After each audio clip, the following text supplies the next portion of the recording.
Alien 3, is it good, is it bad, is it underappreciated, or did it miss the mark entirely? There's a lot of differing opinions, depending on who you ask. But to me, the film was trapped in an impossible position. Do I think it's good? Well, it's certainly not bad, but it had the unenviable task of following one of the greatest and most beloved sequels ever made, a legacy that I don't really think anything could have lived up to. I think David Fincher was a good choice to direct an Alien movie. His work is dark and grunge gothic, I guess I'd describe it as. Alien 3 was his first film, and it's a strong start. Visually, it fits in with Ridley Scott's work on Alien and James Cameron's work on Aliens, without retreading any of their ground. The alien itself is well designed, and goes in the next logical direction of what people were wondering. Okay, now we know where the alien eggs come from, what happens if they impregnate something other than a human? The practical effects are good, but ultimately let down by the very distracting green screen effect that was used to merge them in with many shots. The story is where people start to have major disagreements.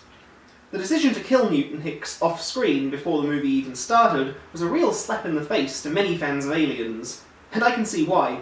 It's a very dismissive way to dispose of characters that people had come to love, and it gets viewers offside right from the opening scene. The new cast of supporting characters do a good job in their own right, with Pete Postlethwaite and Charles Dance being the real standouts. Paul McGann from Withnail and I and Doctor Who is surprisingly a letdown. There's nothing wrong with his performance, but I always forget that it's him.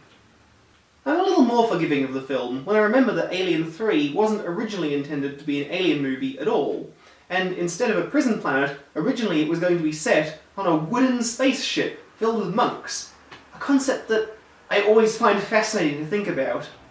I'd love to be able to see the original movie that was going to be before it got mixed into the long and convoluted development of a third Alien film.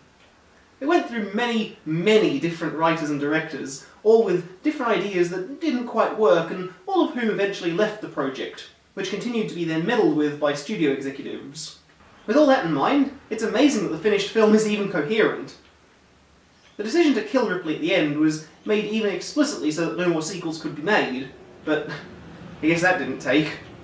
So, is Alien 3 good or bad?